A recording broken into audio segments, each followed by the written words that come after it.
মানুষজন আধুনিক যুগে চলে এলেও যুগ যুগ ধরেই দেবী দশভুজার আরাধনা চলছে নিজস্ব গতিতেই। দেবী দুর্গার আরাধনা মানেই ঢাক, আর ঢাক ছাড়া যেন দুর্গাপুজো ফিকে।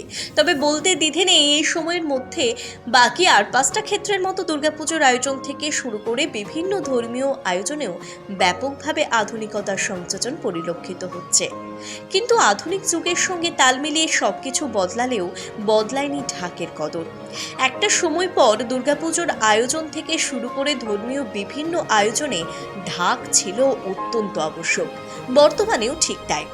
রাজ্যের বিভিন্ন প্রান্তের সাথে সাথে তেলিয়ামুড়ার একটি বিরাট অংশের মানুষ এই ঢাক বাজিয়ে নিজেদের জীবন জীবিকা নির্বাহ করে আসছেন সেই অনাদিকাল থেকেই, এবং কালক্রমে সেই শিল্পের পরিসরও অনেকটাই বৃদ্ধি ঘটেছে। সামনেই দুর্গাপুজো, আর সে কারণেই মূলত ঢাকের খোঁজে বেরিয়ে আমাদের প্রতিবেদকের গন্তব্য ছিল তেলিয়ামুড়া পৌর পরিষদের 3 নম্বর ওয়ার্ডের সুকান্তপল্লী এলাকায়। এই এলাকার বাসিন্দা তথা পেশায় ঢাকি বলরাম ঋষি দাস বাপ ঠাকুরদার কাছ থেকে এই ঢাক বাজানো শিখে বিগত 30 থেকে 40 বছর যাবৎ বিভিন্ন ধর্মীয় অনুষ্ঠানে ঢাক বাজিয়ে নিজের জীবন জীবিকা অতিবাহিত করে আসছে। কথা প্রসঙ্গে ঢাকি বলরাম ঋষি দাস দাবি করেছেন, এবছর অন্যান্য বছরের থেকে বেশ ভালো ঢাকের চাহিদা রয়েছে, অর্ডারও এসেছে বেশ ভালোই। বর্তমান প্রজন্মের ছেলেমেয়েরা এই শিল্প থেকে অনেকটাই বিমুখ হয়ে পড়েছে। পড়াশোনার পাশাপাশি এই শিল্প নিয়ে বর্তমান যুগের ছেলেমেয়েরা তেমনভাবে আগ্রহী হতে নারাজ।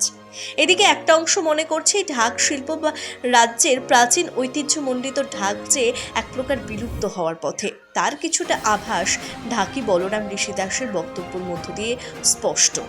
বলতে দ্বিধা নেই, এই ঢাককে আঁকড়ে ধরে একটা বিরাট অংশের মানুষ যেমন আজও বেঁচে থাকার স্বপ্ন দেখেন, এর পাশাপাশি দেবী দুর্গার আরাধনা থেকে শুরু করে ধর্মীয় বিভিন্ন আয়োজনে ঢাক অনায়াসে অন্য মাত্রা যোগ করে।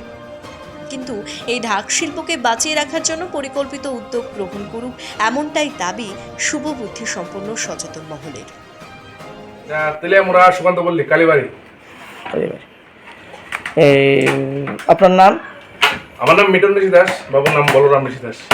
কত বছর ধরে আপনারা এই মানে ঢাকের করতেছেন? এটা আমার বাবু মানে দাদু তারার আমল থেকে মানে আমরা গান বাজনা নিয়ে মানে আছি। গান বাজনা আমার ব্যবসা আর কি, মূল ব্যবসা।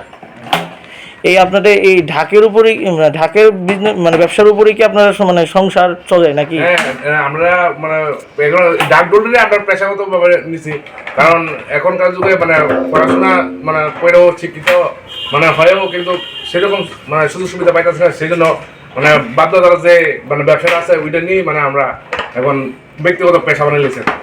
আপনারা এই বছর কিরকম ঢাকের চাহিদা আছে? মানুষের দিন দিন মানে চাহিদা বাড়ে, সবকিছু চাহিদা বাড়ে, কিন্তু বিগত কিছু মানে বছর যাবত ঢাকঢোলের চাহিদা দিনে দিন কমতেছে। ঢাকঢোলের চাহিদা মানে সেরকম মানে নাই, আর প্লাস যা মানে বাদ্যবাদনের সাথে জড়িত তারা মানে দিনে দিন খুব অসহায় হয়ে পড়তেছে, কারণ এখন দিনে বিভিন্ন ধরনের ডিজে, বিভিন্ন ধরনের বক্স দিয়ে মানে তারা মানে পূজা মণ্ডপের মধ্যে এগুলো বাজে, যার লিগে মানে ঢাকের চাহিদা খুব কম। আপনার কি মানে অন্যান্য বছর তো মানে যে ধরনের আপনার ঢাকের যে বাইনা পান বা যে টাকা পান মানে এখন কি মানে তুলনামূলক কি কম পাইতেছেন নাকি? হ্যাঁ, অনেক কম। যে জায়গাতে 20,000 25,000 সে জায়গায় 10,000 12,000, হাইয়েস্ট গেলে 15,000, এর বেশি হয় না। তা আপনার কি এখন এই ঢাকের ব্যবসা দিয়ে আপনার মানে সংসার প্রতিপালন করতে কি কোনো সমস্যা হইতেছে নাকি? সংসার প্রতিপালন করতে তো সমস্যা হচ্ছে, কারণ দিনের দিন যে জিনিসপত্রের যে চাহিদা, জিনিসপত্রের যে দাম, দ্রব্যমূল্যের এত মানে দাম, সেই সবকিছু মানে চিন্তাধারা করে অ্যাডজাস্টমেন্ট করে নিয়ে মানে এটাই নিয়ে আছে আর কি। তো কি চাই মানে কি চাইবেন বা সরকারের কাছে কোনো আপনাদের কোনো দাবি থাকবো কি আগামী দিনে আপনাদের এই ঢাকের?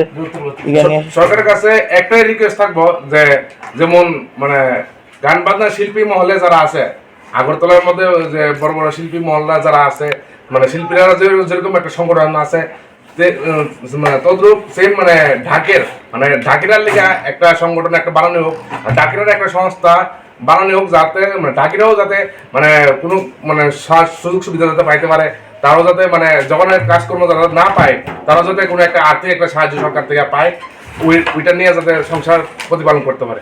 সরকারের কাছে এটাই দাবি থাকবো।